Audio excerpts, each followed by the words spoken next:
Non, l'Itosim a été conçu en partenariat avec des élus et des agents de la communauté de communes de l'île d'Oléron et du pays Marennes-Oléron, dans le but à la fois de comprendre le phénomène qui avait touché l'île au moment de Xynthia et pour leur permettre d'expérimenter des solidarités entre les différentes communes en termes de gestion des risques. L'Itosim, c'est une simulation participative sur le risque de submersion et la prévention par rapport au risque de submersion. Et donc, du coup, ça simule l'aménagement du territoire et des mesures de prévention qu'il y a. Ça simule également des événements de tempête.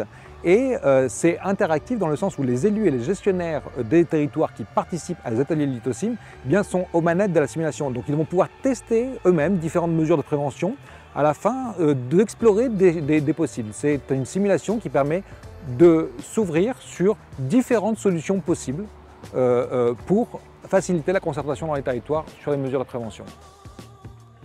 Il est innovant déjà parce qu'il n'existait pas de dispositif qui intégrait autant les connaissances en modélisation des submersions sur des dispositifs participatifs tels que l'Itosim. Donc ça n'existait pas dans le monde. Il existe des simulations participatives sur d'autres thèmes, sur la forêt, sur d'autres choses, mais sur cette question de submersion marine, ça n'existe pas. Le premier objectif de l'Itosim est de développer un projet de recherche-action avec les acteurs locaux. On propose aux acteurs de la gestion du littoral, élus comme agents, de réfléchir à l'aménagement d'un territoire face au risque de submersion. Le deuxième objectif de l'Itosim est d'expérimenter des solutions de gestion et l'impact de ces actions sur un territoire en temps réel à partir de modèles développés en laboratoire.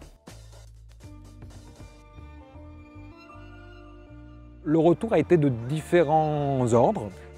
Ce dispositif servait en fait une politique qui était en place à ce moment-là, qui était une politique pour mettre en place une coordination à l'échelle de l'île, sur l'île d'Oléron. Et donc du coup, ça appuyait en fait cette politique-là. Donc un premier retour qui était de cet ordre-là.